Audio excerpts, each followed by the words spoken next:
here. Hi, my name is Christina. Please don't forget to click the subscribe button down there so that you can help me to grow this little channel of mine. So without further ado, let's jump right into the video. So in today's video, another haul na naman. For this time naman is about nails. So mostly na ipapakita ko sa inyo is nail tools lang, pang nail designs, and everything that I bought is from Shopee lang. So don't worry, ililink ko lahat sila sa description box kung gusto niyo rin silang mabili. Pwedeng story lang. Share ko lang ha. Kasi sobrang tagal ko nang hinintay na makapag-video. Kasi nga, mga 2 months din kami nag-online class. Trinay ko mag-video. Nag-attempt ako mag-video while doing online classes. Pero hindi talaga kaya kasi sa sobrang daming pinapagawa. So, ayun, kanina kakatapos lang ng final exam namin. And luckily, pumasa ako sa lahat ng scores. Although wala pa silang grades. Pero, i-claim ko na napasado ako. And by the way, if you are curious, I'm already first year college and I'm taking up Bachelor of Science in Medical Technology. So, future medtech. And by the way, kung mapapasin nyo, ganyan yung kuko ko kasi nag-swatch kasi ako ng mga nail polishes na nabili ko rin sa Shopee. So, ang dami kong dada. I'm so sorry. So, without further ado, let's jump right into the video. So, mag-start tayo sa first shop na pinagbilhan ko. Yung pangalan ng seller is... Wait lang. So, first shop na napabilhan ko is 𝓗𝓗𝓗𝓪𝓬𝓗 kung gusto nyong mag-visit. So, yung mga binili ko sa kanila is yung mga 500 pieces na fake nails. Kasi, nagbabalak ako mag-start ng nail business ko, fake nails business. So, ito yung mga napamili ko. I got 1, 2, 3, 4, 5, 6. So, I got 6 packs ng mga fake nails. Kasi nga, nagbabalak na ako mag-start ng business ko soon. Kasi ako talaga yung tipo ng taong gustong gumawa ng mga business kahit naman nabibigyan naman ako ng pera ng magulang ko. Wala lang. Parang nasa mindset ko lang na at this time, kailangan natututo na akong mag-earn ng money. By the way, sa lahat ng money na ginastos... Oh! Huwag ka doon. And by the way, lahat ng money na ginamit ko dito is mostly from my parents. Tapos yung isa is yung iba dito is from my ate. And yung iba dito is from my own budget. Pero galing pa rin sa parents ko yun kasi wala pa naman ako trabaho. So yeah. So, kumuha ko ng 500 pieces Coffin Nails Art Tips White for only 98 pesos. So, ito yon. Tapos, yung isa is 500 pieces din. 500 pieces din na Coffin Nails. Sa totoo lang, ito Coffin Nails na to is clear talaga. Nung dumating yung package sa akin, kita ko kasi galing sa Guangdong, China. So, dinisinfect ko agad-agad, syempre. Tapos, sobrang takot ko, pati yung mga nails, yung mismong nail, nilagyan ko ng alcohol. Hindi ko alam na kapag yung fake nails na clear na nilagyan mo ng alcohol is magiging ganito siya. Ay, wow, vlogger. And by the way, sorry sa kuko ko kasi nagpapahaba talaga ako for practice ng nails. So, yun. And another na nabili ko is 500 pieces din na short oval piece fake nails. Ang color lang nito is yung natural color ng mga fake nails. Actually, wala siyang nakalagay dito. Basta nakalagay lang is style 1. So, ito siya. Ito yung oval fake nails na hindi sobrang long. Sakto lang siya. So, pang short lang siya. Next na nabili ko din is yung French nails, which is yung pa-square lang. French nails yung tawag nila dito.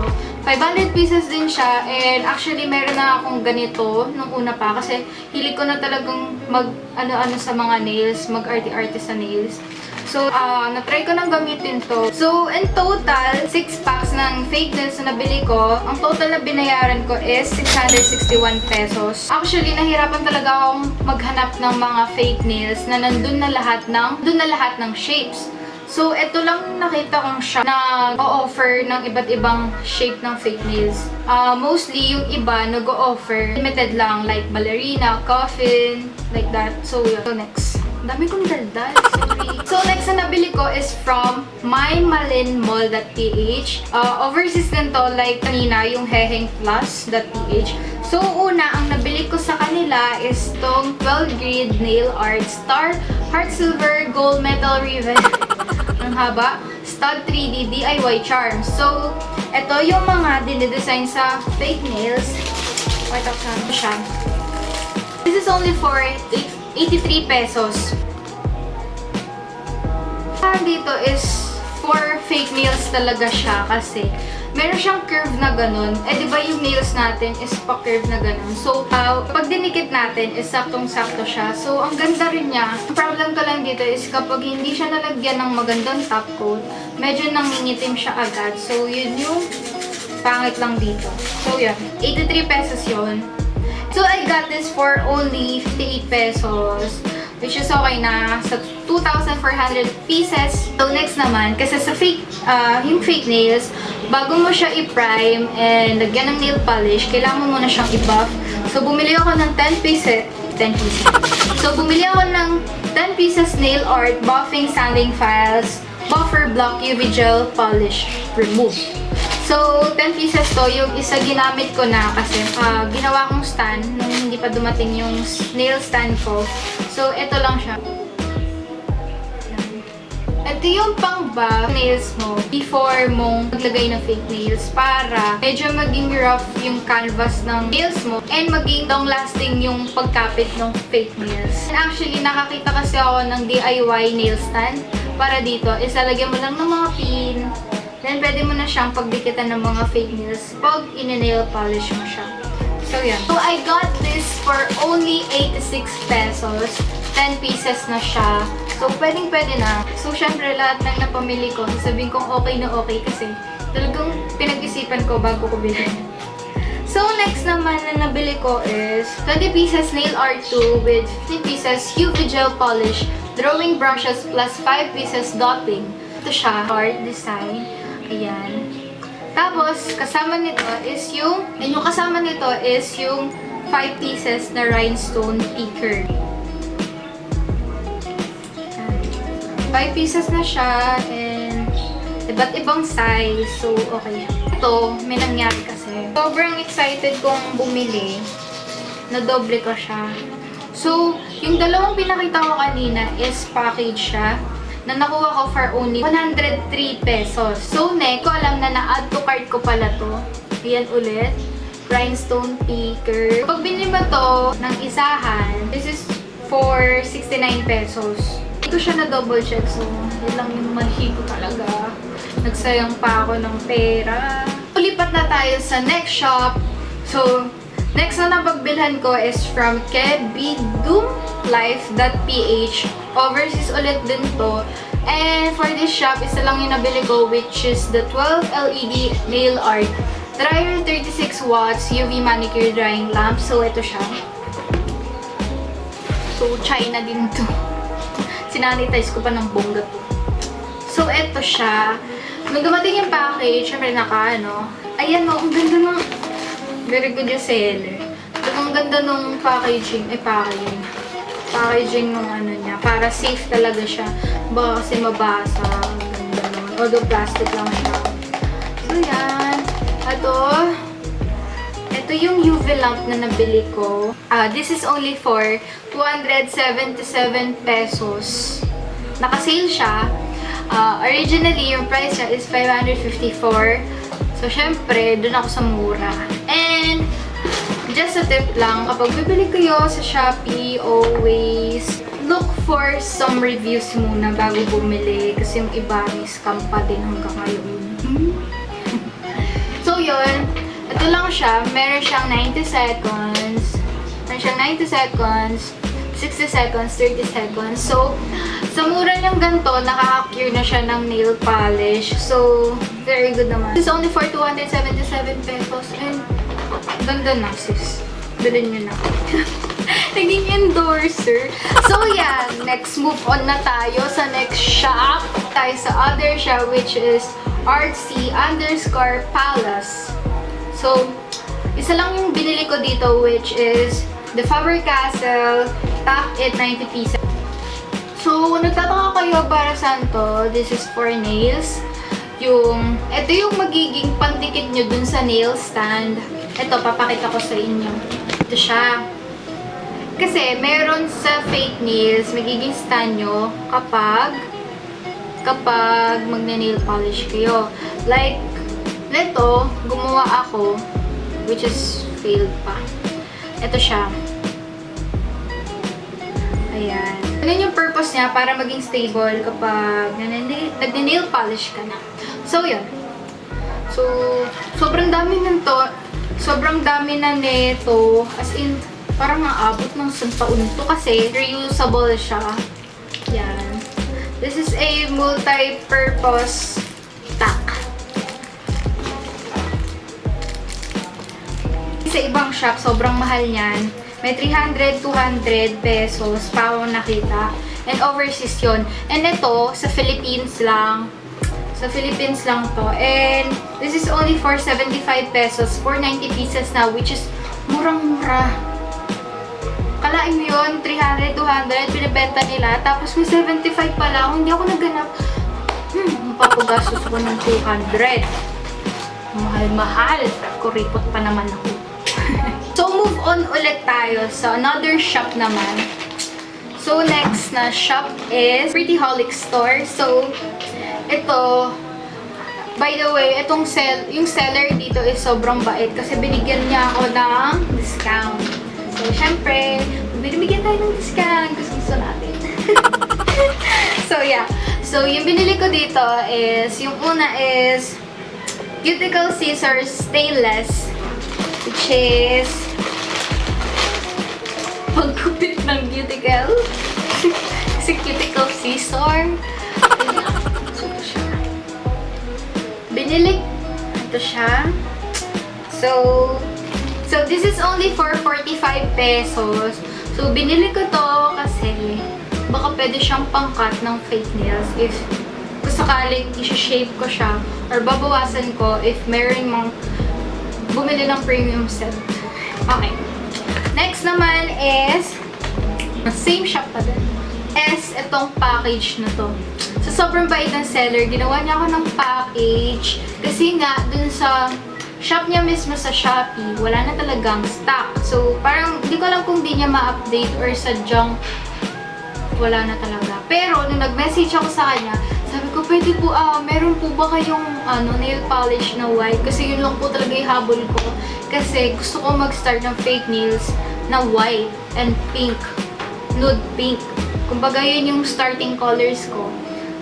Sarap pag-release ko ng mga fake nail set. So, yun. Ginawa niya ako ng package. Ito, makikita niyo somewhere there. So, for 12 pieces na BK nail polish is only for 600 pesos. Bale, 50 pesos each siya. So, supposedly, this is for 60 pesos. Pero nga, sabi ni seller, baka daw naman maging suki ako. And siguro naman magiging suki ako kasi maganda yung nail polish na nabili ko. By the way pala, gagawin ko ng separate video yung mga nail polishes nito. So, teka lang ha, papakita ko sa inyo. Kasi madami. So, ito yung brand na tinatawag na BK Rose Essential. And, tingnan niyo yung packaging niya. Yung sa top ng takip niya is tawag doon, emboss na rose. And, nagulat ako kasi yung amoy niya is rose. Kaya siguro rose essential. Kasi may essential oil. Essential, essence. Hindi ko alam. So, yeah. Yung kinuha kong mga shade is black, red, white, blue, royal blue. Yeah.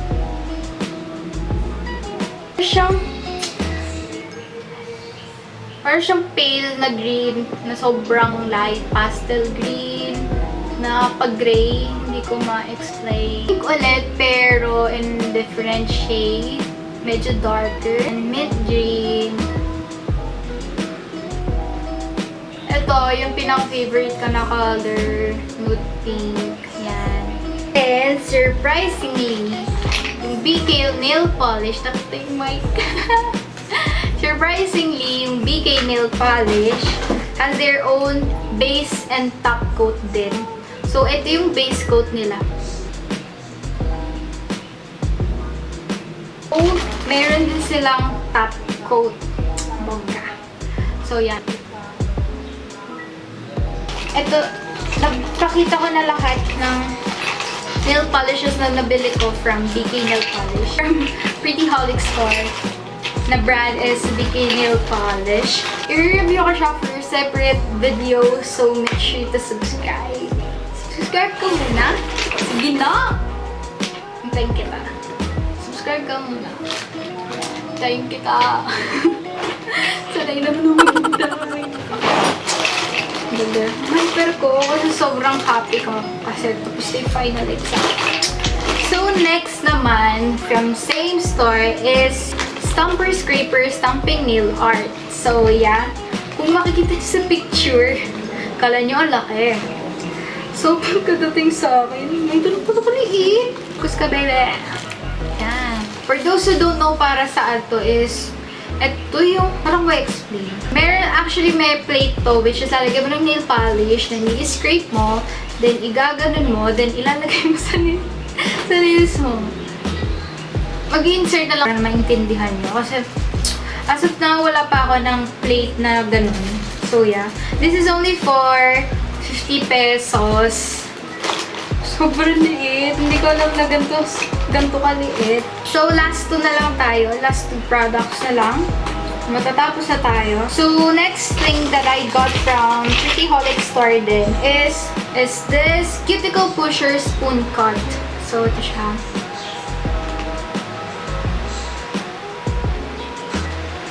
Yan. Ang purpose nito is para i-push back yung cuticle mo. Like that. Kikita nyo ba? Parang ganun-ganun. Pupush mo para push mo para ilagay mo ng maayos yung fake nails. So, yun, para hindi sila nakaharang. So, pag ganyan, pangtanggal naman to ng cuticles. So, yeah.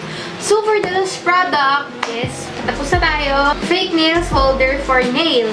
So, nail holder siya. So, pagpasensyahan nyo na ako, naririnig nyo ng umulan kasi kahit umulan, gusto ko talaga mag-video. Sorry. Nail set. Holder. Okay.